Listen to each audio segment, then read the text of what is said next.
Thank you for coming together. And I want to also thank this board for always understanding how important these observances are. And this one is especially timely.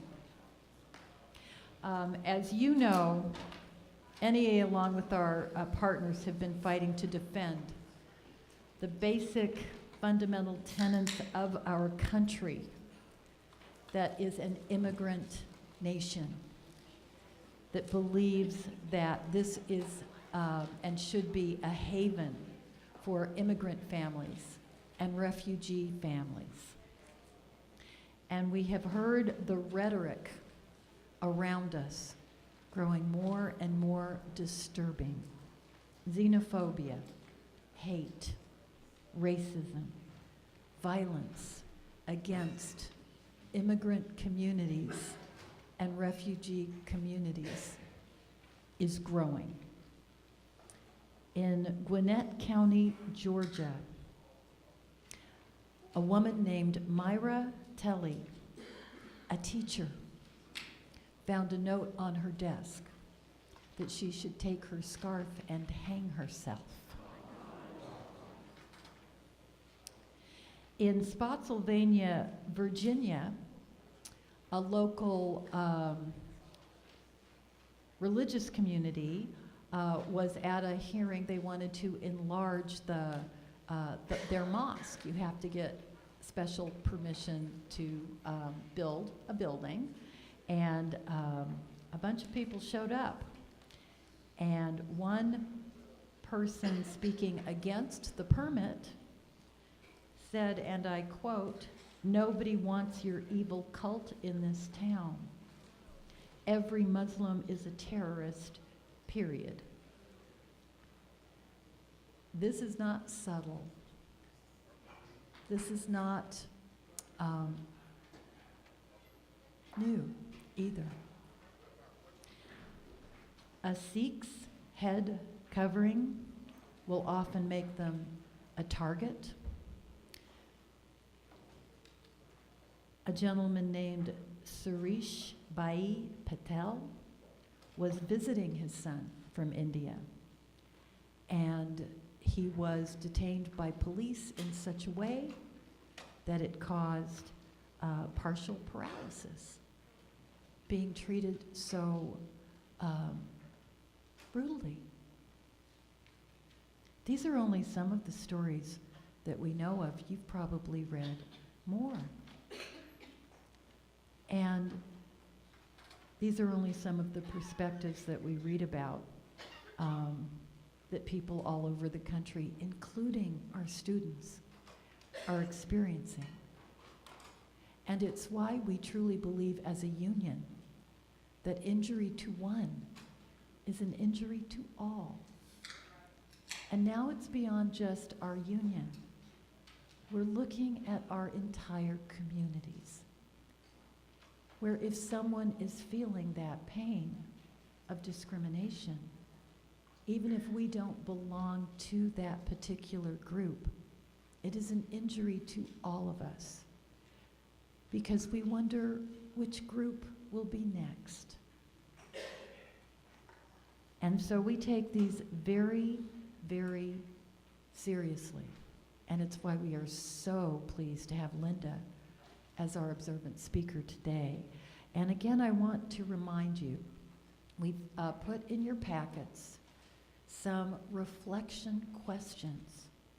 It's not busy work.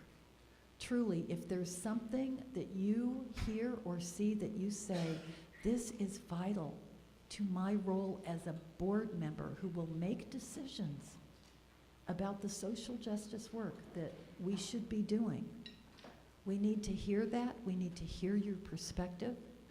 Fill it out and be sure that you send it in, because it does help guide us. And helping to guide some of that work today is our speaker, and Charmaine Banther, our chair of the Asian Pacific Islander Caucus, will introduce Linda. Please welcome Charmaine.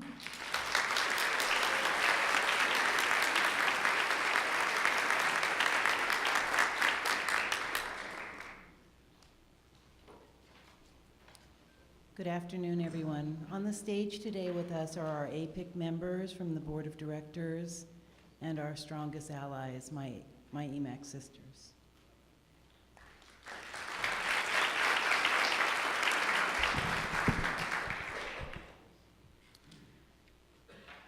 I'm glad they wrote this in a font that I can see. Today's special guest, Linda Sarsour, is an award-winning racial justice activist, community organizer, and social media maverick. She's also been described as every Islamophobe's worst nightmare.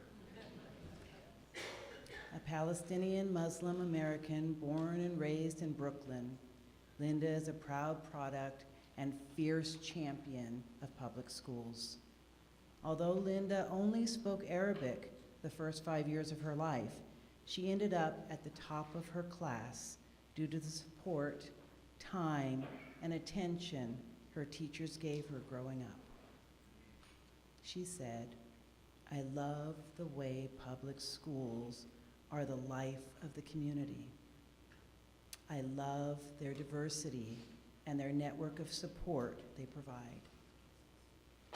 Linda sends all 3 of her children to New York public schools.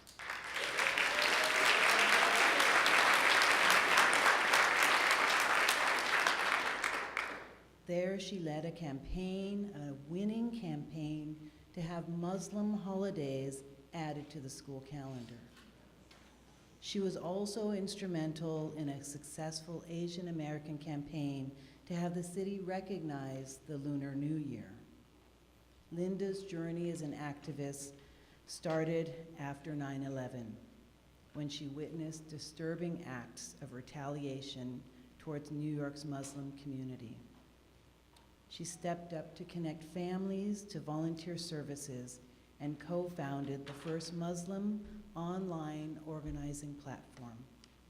It was called empowerchange.org, and she's been advocating for social justice ever since. In February, Linda worked with another Muslim activist to launch a crowdfunding campaign to raise money for vandalized Jewish cemetery. She said she wanted to send a united message from Jewish and Muslim communities that there is no place for hate, desecration, and violence in America. Known for her strength in coalition and movement building, Linda was named one of the 500 most influential Muslims in the world by CAR National, the largest Muslim civil rights organization in our country. She was also given the Champion of Change title by President Obama's administration. Most recently, Linda served as the national co-chair of the Women's March on Washington.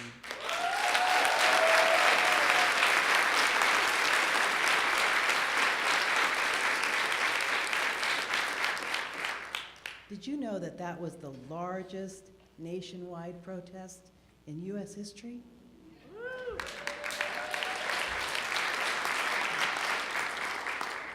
And just this month, Essence Magazine listed Linda as one of America's 100 woke women, which they defined as women who will literally save the world.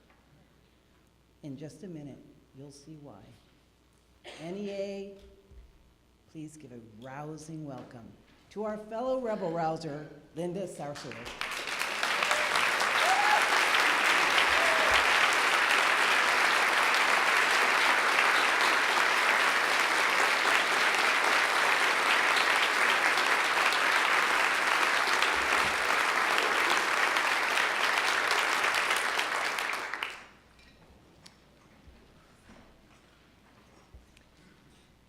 So good afternoon, everyone. I'm so honored and humbled and so full to be here with all of you today. And I want you to know that I stand here before you as one of the leaders of the resistance, and it is because of people like you who believed in me and my potential and my leadership that I could stand here on this podium today. So thank you to all of you, and you have no idea, and we don't often get to thank our teachers as we continue to fight for public school funding, as we protect our young people, how grateful my family is to the teachers who loved me for 7 hours a day, sometimes more than my family got to see me. So thank you for the work that you do for our country and for our youth and for our future. I wasn't sure what I wanted to share with you today because I feel pretty overwhelmed, but I wanted to just kind of be Brooklyn. Who's from New York here? Any New Yorkers? New Yorkers in the house? All right. So the New Yorkers are going to know what I'm talking about. What we're known for in New York, and particularly in New York City, and more specifically in Brooklyn, is we just weren't born with a filter.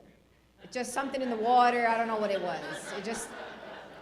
And I just want to be able to share with you some things that are moving me inside and kind of do a call to action and just have a really hard conversation with folks who I know often times find themselves having to have a hard conversation. And I wanted to start by just sharing a little bit about, how I'm feeling in the moment that we're in right now, where I feel like we are, and then take you on a journey with me in the Muslim American community. On the day of elections, I was a media commentator, and I was doing media commentating all day long, trying to figure out how to tell you what I thought was about to happen, which, by the way, what I thought was going to happen didn't happen. And at 11 o'clock at night, I was in Rockefeller Plaza about to do an interview outside, and I had a mic on, and then my phone kept ringing. And then I looked at my phone, it was my son, and I ignored his phone call, because, sometimes moms do that. And then usually what happens, my son is 17 years old, he's a senior at a New York City public high school. He actually kept calling. And I was like, well, this is not my child. My child would call me, and if I didn't answer, he'd send me a text message and say, look, I just want you to know I'm gonna be a little late today. And he kept calling. So I picked up the phone, I said to the lady, excuse me for a second. I pick up my phone and my son is like, what is happening? What's going on here? I don't understand. And he's just going on, and I said, I'm gonna be right there. I'm coming home right now. So I took my mic off, I gave it back to the woman, and I said, look, I just can't do this right now. So I went home. I walk into my apartment, and my 3 children, I have at the time, a 12-year-old, a 12-year-old daughter, a 16-year-old daughter, and a 17-year-old son. And here are my kids curled up on a couch. And the minute I walked in, my 12-year-old daughter looks at me, burst into tears, and she said, where are they going to take us? What are they going to do with us? And I was so broken in that moment. It was for the first time in my life, I felt a moment of despair. And I said to myself, if my children, whose mother wakes up every single morning, and I am out organizing in these communities, and I'm fighting, and I'm winning campaigns, if my children are afraid, I wonder what other children are feeling around the country. Those whose parents are not activists, those whose parents are undocumented, those Muslim families who just immigrated here. What are those young people feeling? So I wanted to reflect on that moment a little bit for myself, and I went from this moment of despair that I didn't think I could ever feel. And all of a sudden, I got this new feeling. It just came over me.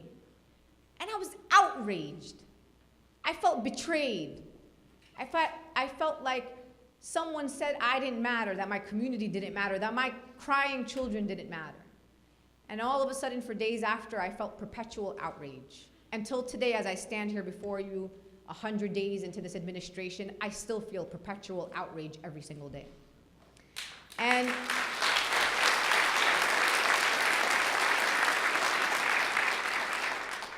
one part of me was outraged that people in our country voted for a sexist, misogynist, homophobic, racist, anti-Semitic, I could go on, anti-women, anti-immigrant zealots, and put them in the White House. So I was already outraged about that.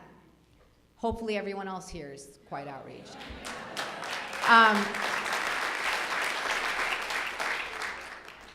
But another part of me was outraged about the conversation. I started reflecting on the entire election. And I was outraged that people actually thought that Donald Trump introduced sexism, misogyny, racism, Islamophobia, homophobia, and every other type of bigotry that we fight against every day, as if Donald Trump is the first, person in our country to try to take away women's reproductive rights or try to roll back LGBTQ rights. I was outraged that people were trying to act like this was some new thing that was happening. And none of the fights that we are having even in these first 100 days are new fights. Economic justice is not a new fight. Education reform in this country is not a new fight. Religious freedom is not a new fight in this country. Protecting a woman's right to choose for her own body is not a new fight. So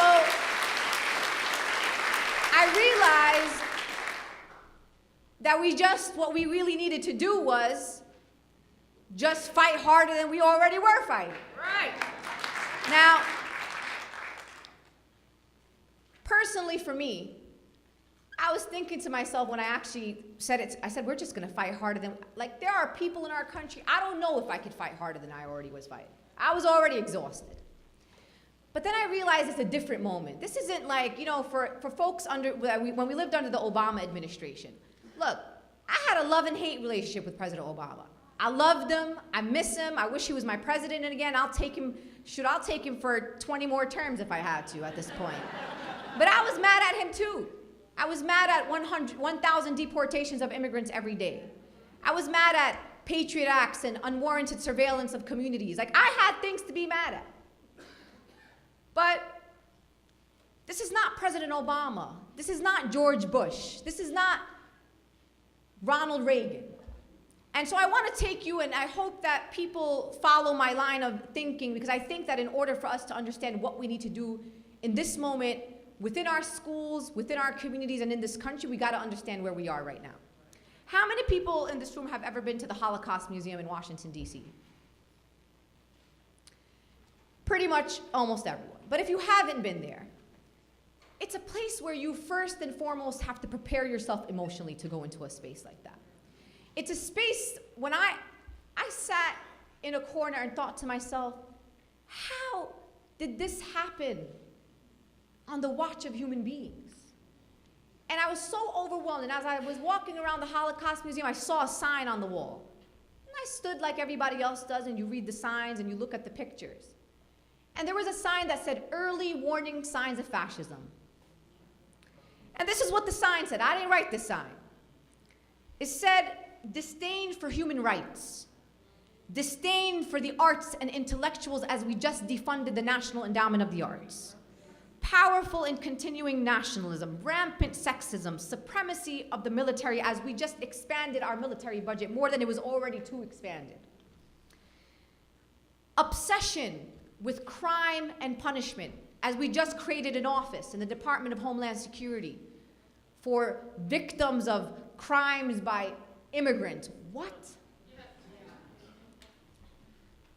Labor power suppressed, corporate power protected, obsession with national security, identification of enemies as a unifying cause, fraudulent elections. I said, let me rub my eyes and let me read that sign one more time. I couldn't believe what I was reading. Sisters and brothers, we are living under fascism, whether you want to believe it or not. There is not one thing on that list that is not already happening in some shape, way, or form. People say, my critics say, you're an alarmist. I say, I'd rather be an alarmist and be prepared for what's to come than sit back and not think something bad's going to happen and then something happens on my watch. So during the elections, people said, "Linda, all the stuff that they're saying during the elections, this is just campaign rhetoric. You know how this works. They just say stuff because they want to get votes and they got to appease certain groups. And, this is just how it works in this country. Because I don't know. Someone had to explain that to me." And then a week into the administration, we had to mobilize people to airports because our president decided that people from 7 majority countries, Muslim majority countries, couldn't come into the country. I thought y'all said that was a campaign rhetoric. Then people said, well, that's not a Muslim ban because then it's not every Muslim country. Well, okay, but why those Muslim countries? What did Somalia ever do to you? What did Sudan ever do to us? There's a war in Yemen that is funded by our taxpayer dollars right now. Like, there is no logic to why those particular countries. If you wanted to make a list, and I don't like making any type of list, and I'm not ever going to condone any list. We have never had a terrorist attack on this U.S. soil by anybody from any of those countries.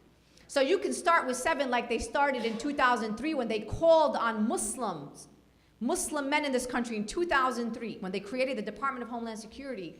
They said Muslim males who are not U.S. citizens from these first 7 Muslim majority countries come and register. Guess what happened? A month later, we added another 4. A month after that, we added another 6. Another month after that, we added more. And we ended up at 29 Muslim majority countries asking men in this country to come register with the Department of Homeland Security. So don't talk to me about a Muslim registry. The Muslim community will tell you that we have suffered in silence for 15 years in a post-9/11 America, living under unwarranted surveillance, bloated terror suspect watch list, no-fly list. The amount of stress on our communities, understanding that while people were calling on closing Guantanamo Bay, we have Guantanamo North in places like Indiana, where we are 1% of the population, but Muslims make up 85% of the communications management units, which are actual chambers of torture, where you live for 23 hours a day in a place like Indiana on this US soil. So this is what the Muslim community has went through for the past 15 years. We've also and people say, oh, well, he's not really being successful because he didn't really do whatever in the first. Who's defining successful here? In the past 100 days, he has proposed 3 Muslim bans. We have heard of raids on immigrant communities across this country. We dropped what people call, I have no idea who made this name up, mother of all bombs. The largest non-nuclear bomb we dropped on Afghanistan with no consultation with Congress. We killed 200 Iraqi civilians in the deadliest airstrike since 2003. And that only happened in the last 100 days. And I'm not even talking about all the outrageous appointments that have happened. I'm not talking about the defunding of the EPA or defunding of the National Endowment of the Arts. He's doing what he needs to do for the people that put him there. So maybe for us, we don't think that he's successful, but his people are saying he's doing what he needs to do. Now, what I like to do, and I know that I'm sure many of you in this room do this, is in order for me to get up every morning, I'm rooted in a reality. You have to be rooted in it. So first, I'm rooted in the reality that I'm living under fascism.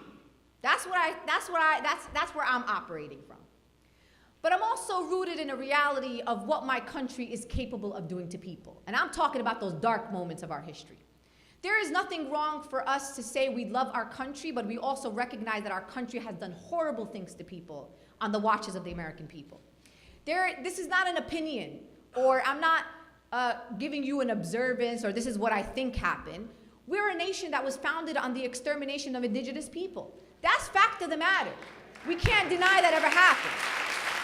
We're also a country that was founded on the enslavement of black people who we forced to come to this country, uprooted them from their families, from their cultures, their languages, their religions, and forced them into labor in this country. They didn't ask to come here. That happened. We did that. Our country did that. And then people will say, you know, we are a nation that segregated people by race. But then people say, but Linda, yeah, we did do that. Guess what? Let's go to Detroit or Chicago or New York City. We are still a segregated nation. We just don't call it segregation anymore. You work in those public schools, you know exactly what segregation looks like. Then we moved on. People said, Linda, what Muslim ban? It's unconstitutional. You can't just ban a whole group of people from coming to this country. That's just not how we do in this country. Oh, were you absent on the day when they taught us about the Chinese Exclusion Act? When members of Congress passed a piece of legislation and said that the Chinese couldn't immigrate to the United States of America? That happened. And then we went, and I remember just recently, about 6 weeks ago, I was at a remembrance. the 75th anniversary of the signing of Executive Order 9066 by President Roosevelt that started the internment of Japanese Americans. We did that. We rounded up Japanese Americans and their children as young as toddlers, like people like Congressman Mike Honda, who remembers being on a camp on this US soil. We did that. And then we went into, we said we ended slavery, and then we started mass incarceration. And as educators, we gotta be clear. We gotta name it. We gotta make sure that we understand what is happening around us, especially for our young people that may find themselves on this pipeline. We are not the largest country in the world population-wise, but we have a quarter of the world's prison population. Outrageous. How are we the stalwarts of human rights? And we go around telling every other country in the world how to be and how to treat their people, but we hold 25% of the world's prison population? Outrageous. Now, I could go on. And the reason why I'm even reminding us, and I'm not trying to be patronizing or condescending, you are all educators and you know exactly what I'm talking about. But I keep repeating these things to myself because if we're gonna say never again, if we're gonna say not one more group, we gotta remember these moments, we gotta own these moments, and then say never again.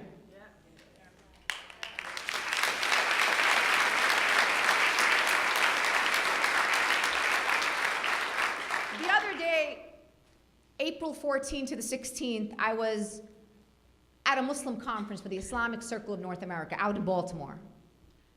Huge conference, 10,000 Muslims. I was walking down the hall, and when I'm around these types of Muslim conferences, a lot of young people, a lot of young women in hijab, and for them, I mean something to them. They see me, they have courage, and it's just the most remarkable feelings I get being around these young women. There comes a little girl, 9 years old. She passes me an envelope, and she said, please don't read this right now, but I want you to have this letter. And I put it in my bag, and I actually posted it because I wanted people to read the words of a child, a 9-year-old girl in hijab. And this is what she wrote to me. She said, Dear Sister Linda, I was first afraid to be a Muslim.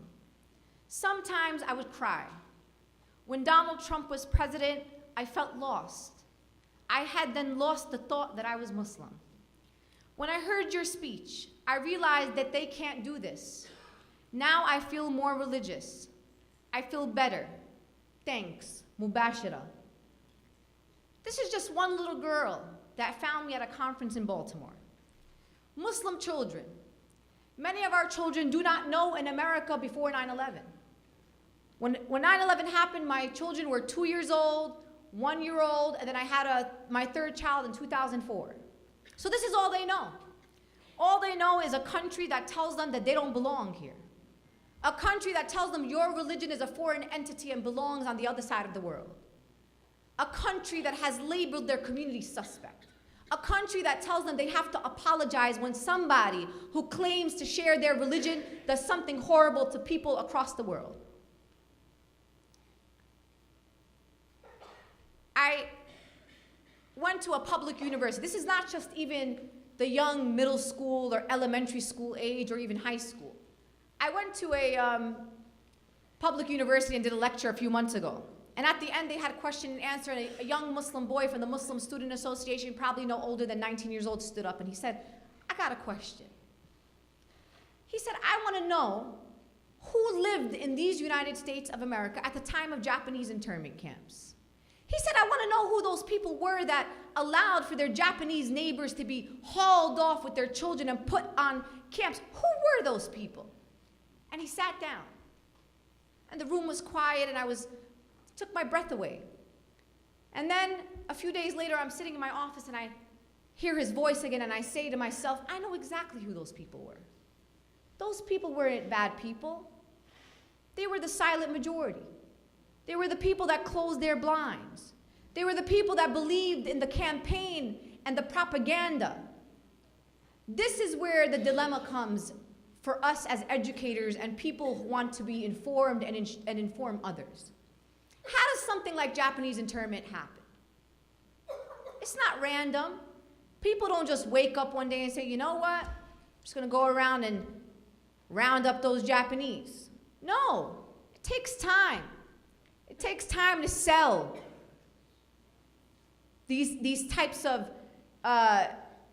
whatever you want to call them to the American people. So what do? You engage in otherization.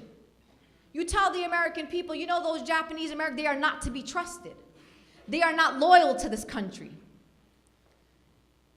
Got to be careful. At any moment, they can turn on us. They are the enemy within.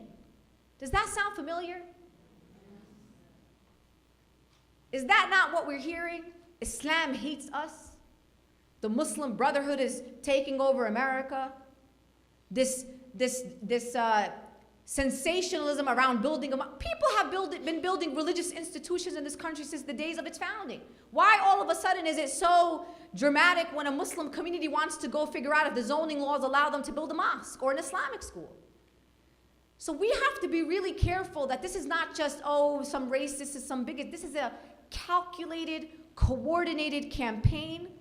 And the mission of it is to otherize Muslim Americans, to make us the enemy within, so that when something is to happen, the American people will put their hands up and say, this must be justified.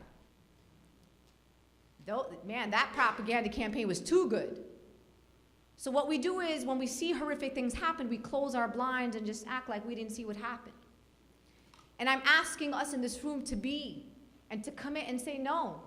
No matter what they say, no matter what they do, no matter what, whoever's on the television, whatever I read in the newspapers, I will not allow something horrific like that to happen on my watch.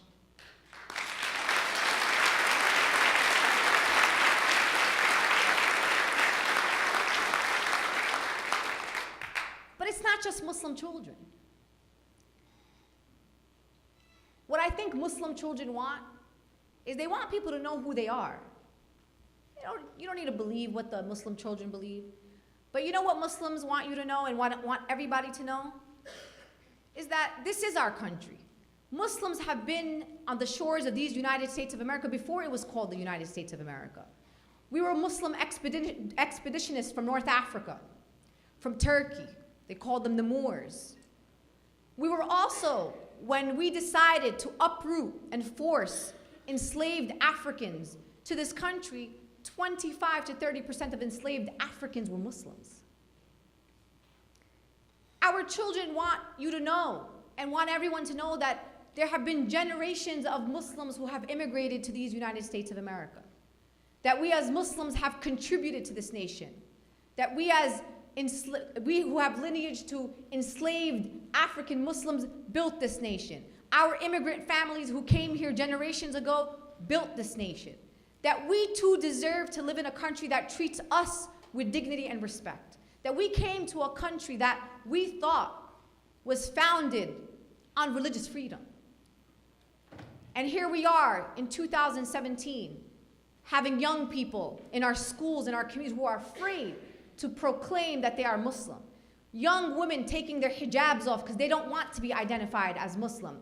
Kids telling their teachers, don't call me Muhammad in school, call me Mo, call me Mike, because they don't want other kids in the school knowing that they are Muslim.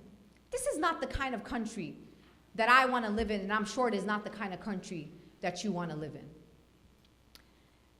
But it's not just Muslim children. What about our young black children? As they watch people who look like their mothers and fathers and sisters and brothers being murdered on videos on national television and social media.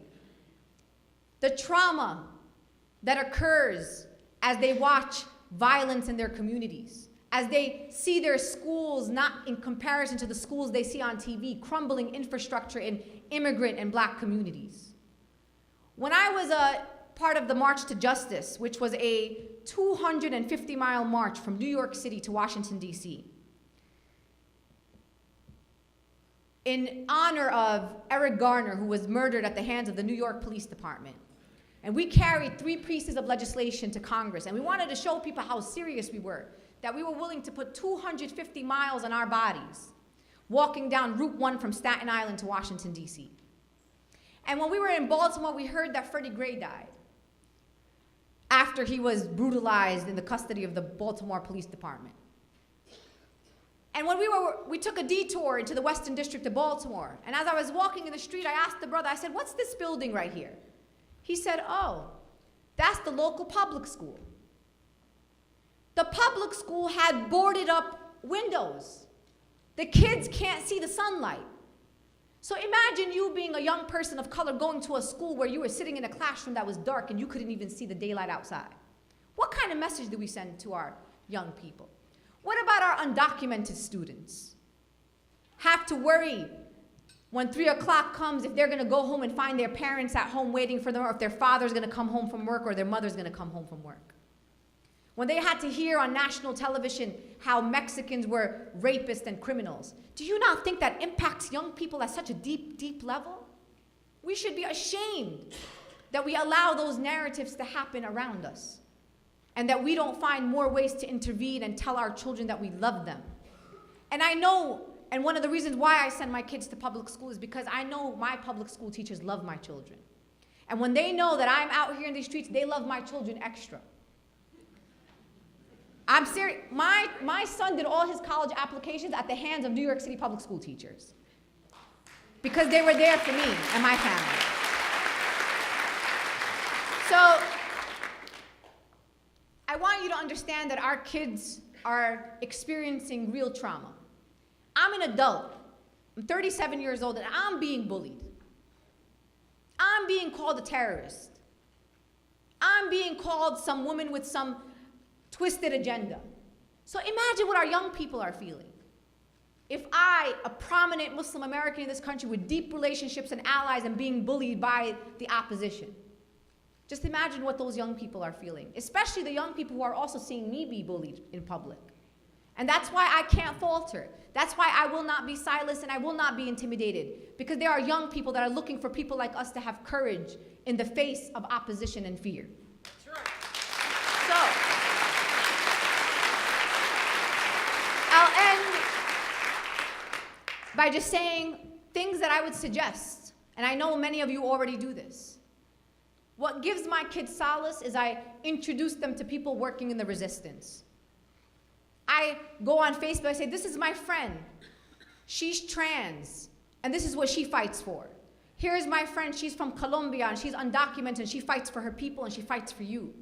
Here are our union leaders fighting for your public education so you can have the best education. Here is so-and-so. Here's Tamika Mallory, a revered civil rights leader fighting for you. And I tell my children, remind them every single day that there are people out here who are fighting for you. I ask also for you, when you're sharing heroes, that you find heroes that reflect the diversity of the students in your classrooms. Let the Muslims see the Muslims. Let the LGBTQIA community see their heroes. Let the young black people see their heroes. Yet the young black, we have heroes in every community. There should be no reason for us not to find heroes in all of these communities. I also ask you to give them opportunities to express themselves. I know you're given a curriculum, they tell you, this is what we have to get by the end of the year or by the middle of the year because they got tests and stuff, but sometimes we gotta stop and say, let's talk. How are you feeling today? Give me one word, draw me a picture. Let's go on a trip, let's go hang out at the park. Sometimes kids wanna take a break too, and they just wanna hang out. They want to tell you where they are, what they're feeling, what they thought about last night, what dreams they had. Our kids are having nightmares. I have undocumented friends whose kids wake up crying in the middle of the night because they're afraid they're going to wake up and their parents are not going to be there. Let them share. Give them that creative space, that safe and healing space, because you know what? Their home and school may be the only safe spaces that they know. So it is our responsibility to create those spaces for them. And I ask you today to commit to the resistance. The resistance is united around very universal principles of dignity and respect for all people. And that yes, we are perpetually outraged, and yes, I am angry, and our anger is justified. But we have to translate that outrage into mobilization, into organizing, and into uplifting the most marginalized that are amongst us, because they are counting on us. Some of us may be organizing because we are outraged, but other people are organizing because their lives depend on it. So I ask you today to be as informed as possible, but don't stop there. Inform others that are around you, and sometimes they're outside of your classroom. And that you be there for our children who need you now more than ever. And know that we may not share and may not express it as much as we should, especially those of us who are parents of New York City public schools or any public schools, that we do love you, and we do appreciate the work that you do. And the many wonderful people that you see all around the world doing amazing things probably were in someone's classroom just like you. So I want you to see solace that your work is an investment and has now been an investment in this resistance. All 4 of the national co-chairs of the Women's March on Washington are all products of public schools. And we're very proud of that.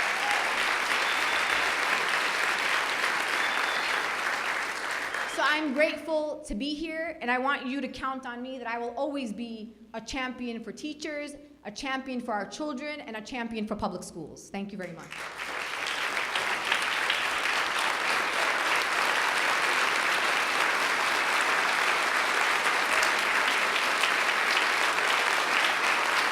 Give it up.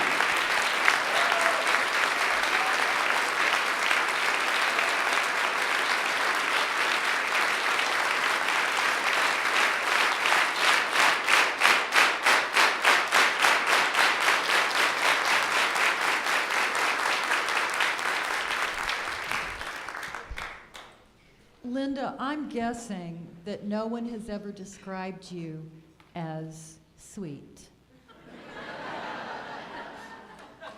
as comfortable. And I'm saying that because since the election,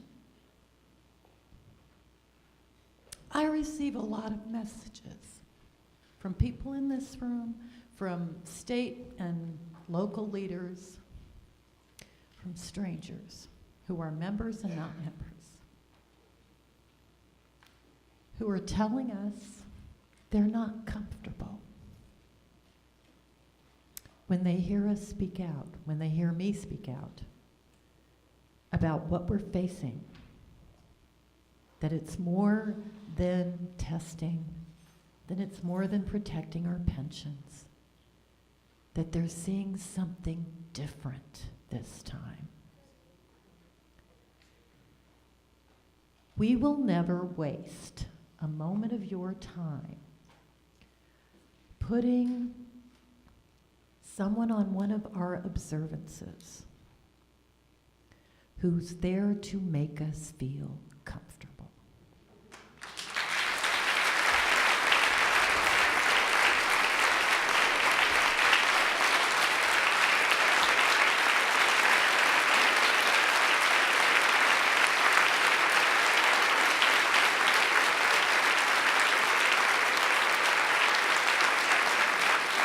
This is too big, this is too important, and our role and our responsibility to act, to do something, to listen to the pain, but to also listen to the courage of fearless men and women and children who are standing up to what we are seeing all around us.